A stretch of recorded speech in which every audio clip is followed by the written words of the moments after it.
Graça e paz, bom dia, Deus abençoe a todos. Estamos de volta falando da carta do apóstolo Paulo aos Coríntios, à igreja de Corinto. Chegamos ao 15º capítulo. Os capítulos 12, 13 e 14, que falam de dons espirituais, que falam sobre Jesus, apresenta Jesus como o dom de Deus, Jesus é o dom de Deus, o dom de Deus é Jesus. E o capítulo 14, que fala do uso correto dos dons espirituais, estão sendo tratados em material à parte, enquanto nós fazemos essa leitura. Então, o material está reservado, aí dentro da programação nós vamos apresentando o que existe sobre essa temática. Chegamos no capítulo 15 da carta de Paulo aos Coríntios. Parece que essa igreja, graças a Deus, passou por todos os problemas, dúvidas e dificuldades que todo e qualquer grupo cristão tenha passado através da história. Tá? E nós fomos abençoados pelos escritos do apóstolo com vistas à correção. Se pensarmos como o apóstolo Paulo pensa, sempre há esperança. Ele, para desistir, é preciso a pessoa se empenhar muito para se afastar dele, porque o apóstolo Paulo está sempre procurando reconciliar, reconduzir no caminho da verdade. Agora tem aquela turma na igreja, que não é uma turma, né? É uma turba. Talvez um dos piores grupos que existem na igreja.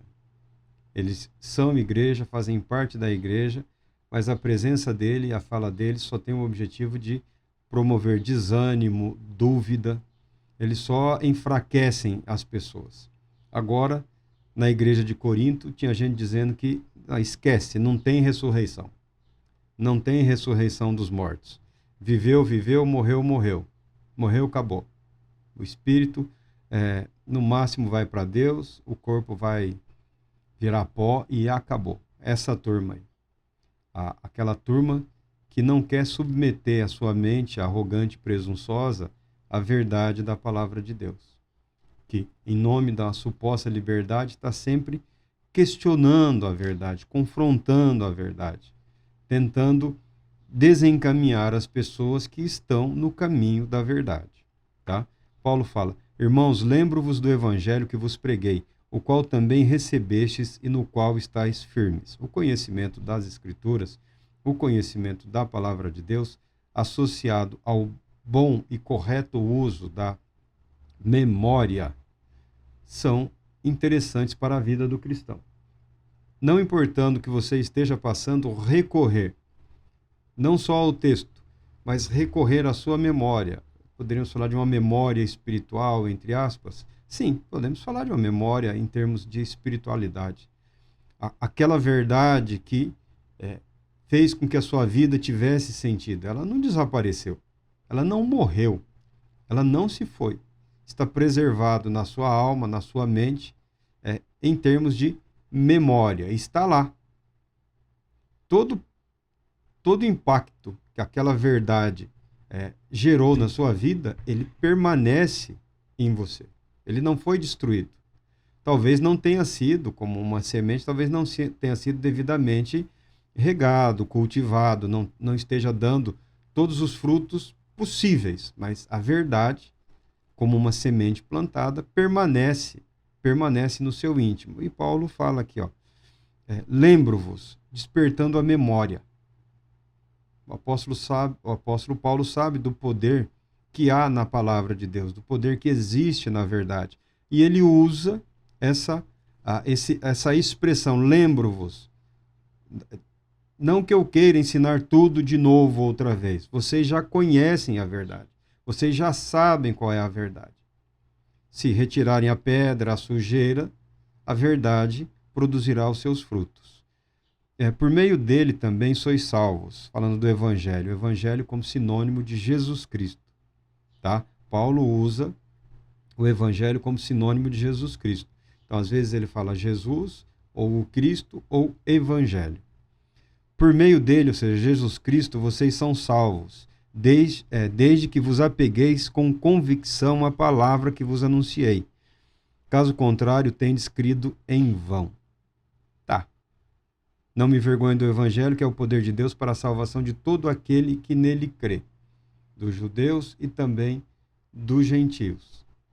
Tá bom, ouviu a ministração, entregou-se ao senhorio de Cristo, foi batizado, passou por doutrinamento, isso, aquilo. Mas o apóstolo fala, desde que vos apegueis com convicção. A fé é um dom. A fé é um dom. Agora, a vida pela fé é um compromisso. É um compromisso assumido pelo indivíduo. É a inteireza, a integridade, a disposição em viver aquilo em que se acredita. Porquanto, o que primeiramente vos transmiti foi o que também recebi, que Cristo morreu pelos nossos pecados segundo as Escrituras. Foi sepultado e ressuscitou no terceiro dia conforme as Escrituras. Aí ele fala das pessoas que testemunharam a ressurreição de Jesus Cristo. Ele não fala aqui das mulheres no túmulo.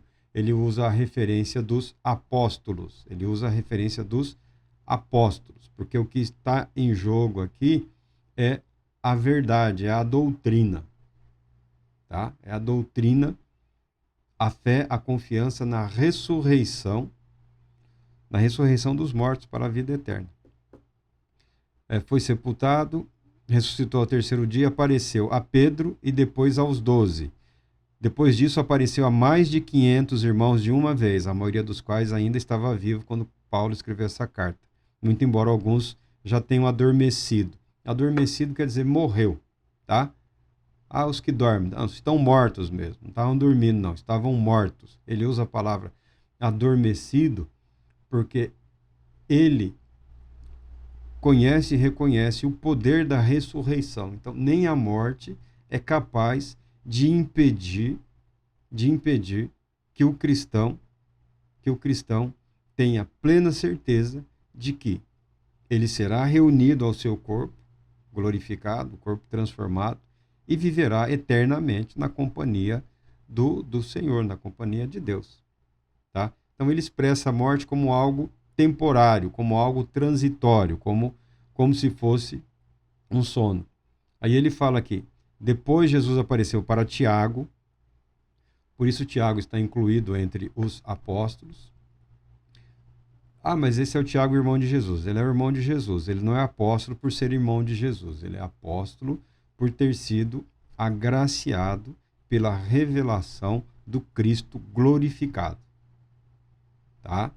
Do Cristo ressurreto. Após a ressurreição, Cristo revelou-se a ele especificamente, tá bom? Da mesma maneira como fez para o apóstolo Paulo.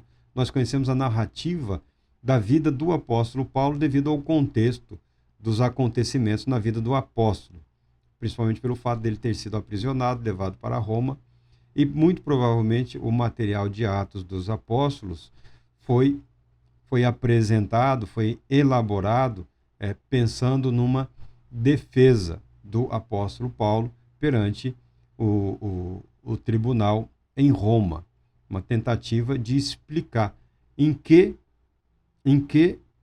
esse grupo de homens que seguia os ensinamentos de Jesus, chamado Cristo, diferia do judaísmo, sendo eles judeus.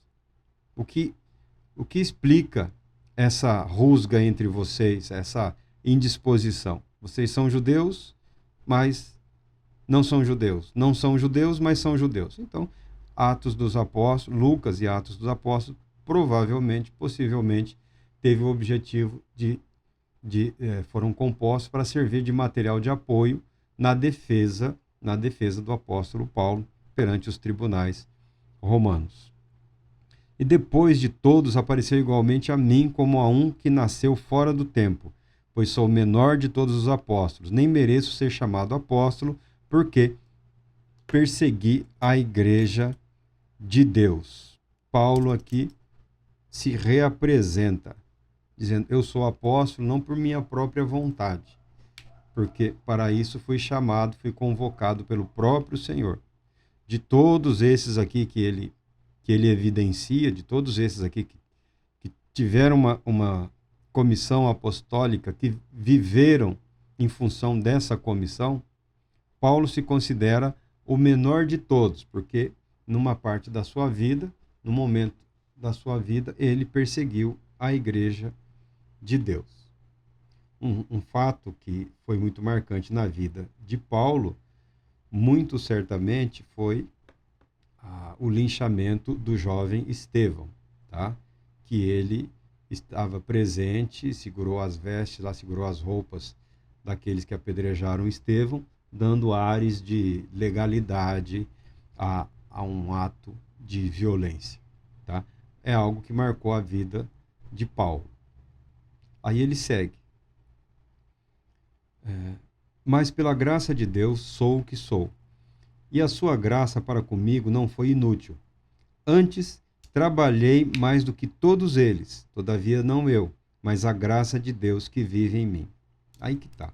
Quando a gente fala do conceito de graça exigente, você fala, mas é uma contradição. Não, não é uma contradição. É uma cooperação. O que a graça pode exigir? Tudo. Tudo que ela está disposta a realizar na sua vida e através da sua vida. Ah, mas como é que eu vou saber o que é tudo? Você só vai saber através da sua dedicação. O apóstolo Paulo não tem nenhum pudor. Quando se compara com outros apóstolos e com os falsos apóstolos que já estavam surgindo naquele dia, né? Pessoas que se identificam com o apostolado, pessoas que se identificam com o ministério profético. Agora virou isso daí para reconduzir a humanidade para a correção, é só um ato divino. É só um ato divino. Porque o ser humano, quando embrutece, o ser humano, quando abandona toda a sua capacidade dada por Deus de pensar, de refletir, de decidir, de analisar, de julgar, né, de buscar conhecer através da história, através dos fenômenos, através dos eventos. Falei, isso não vai dar certo, isso nunca deu certo, não tem como uma coisa tão odiosa dessa prosperar. Parece brincadeira, mas essa brincadeira está sendo conduzida a limites que a humanidade não suportará. A humanidade não suportará essas aberrações, tá? Chega um momento que as pessoas criam uma repulsa tão grande, que acaba se transformando em violência, em coisas terríveis. Nós, seres humanos, somos terríveis. Tá bom?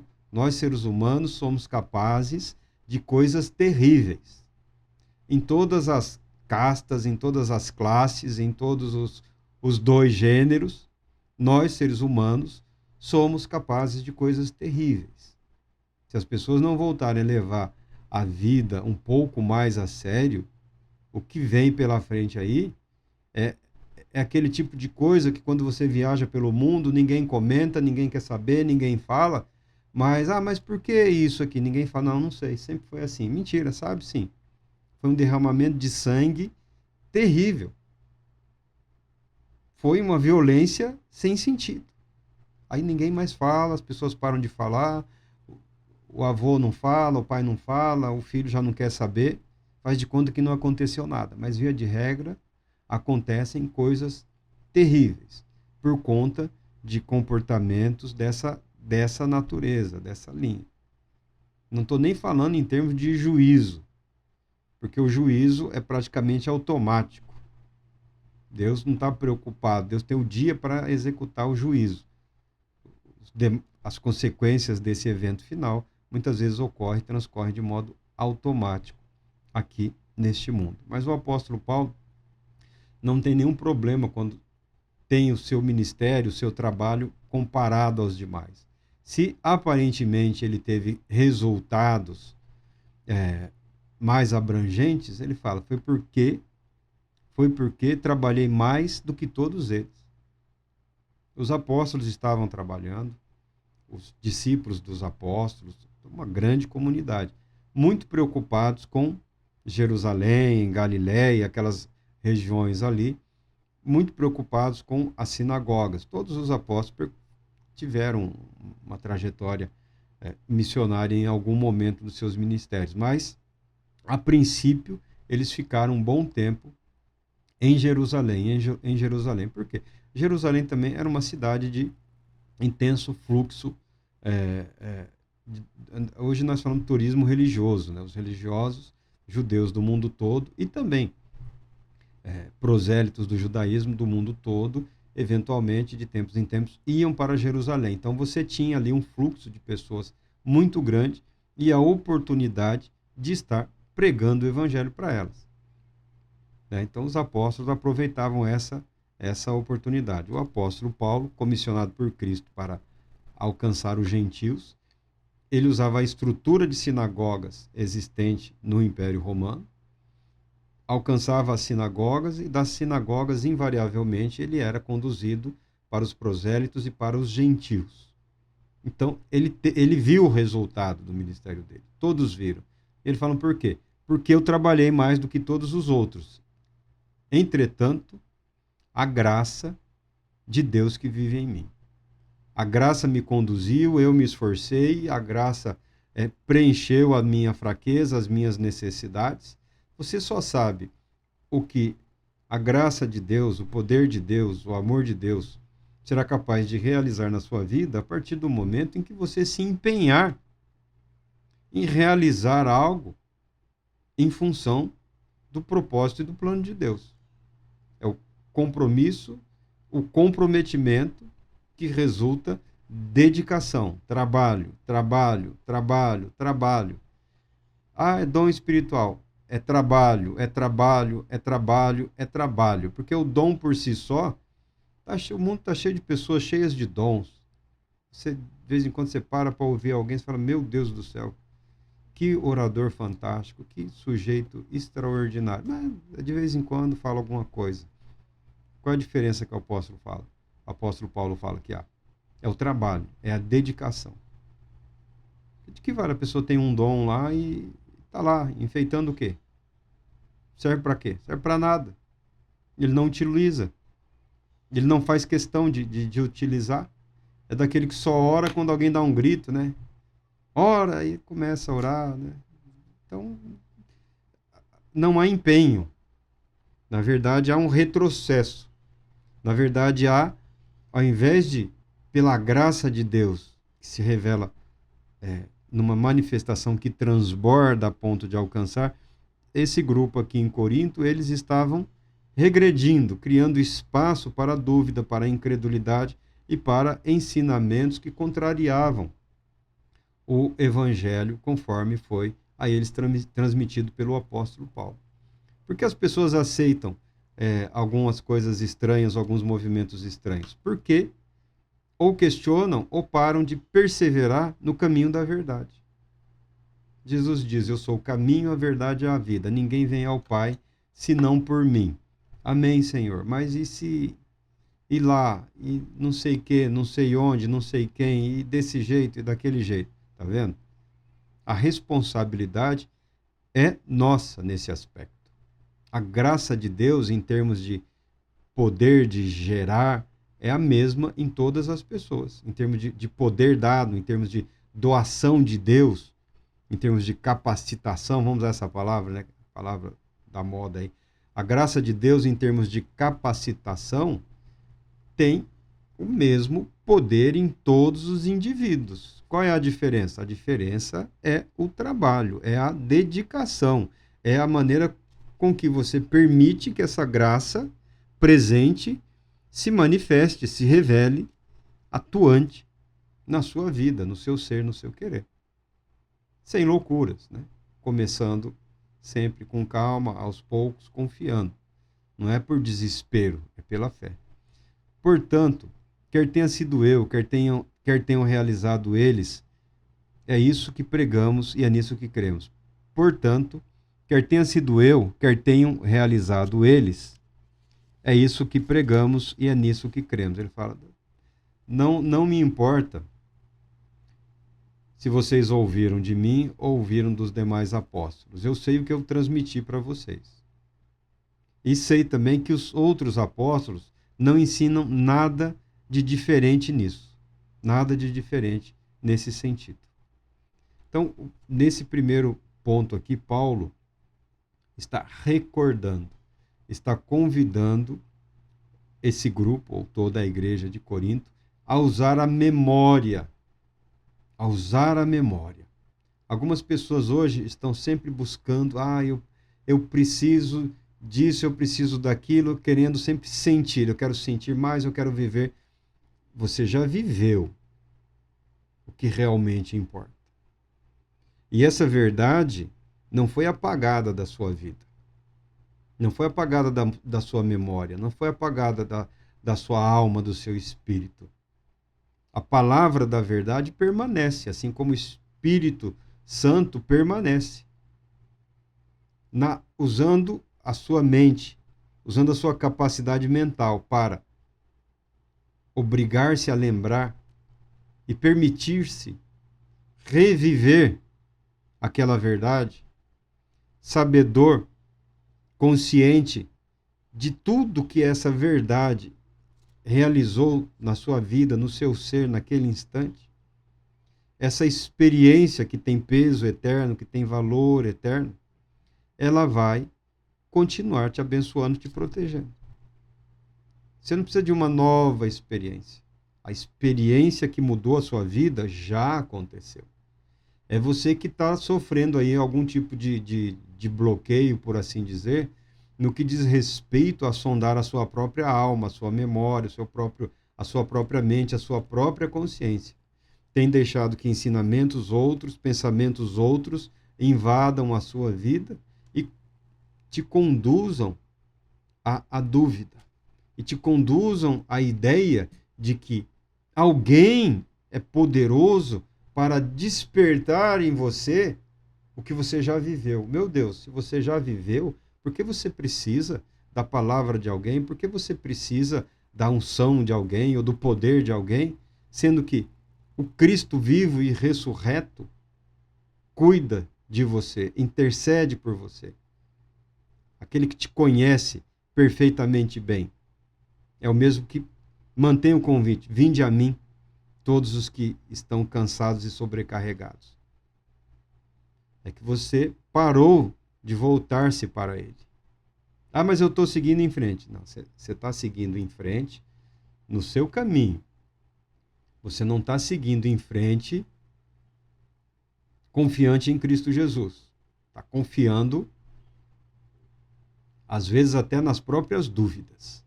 Voltar-se, arrepender-se, não importa.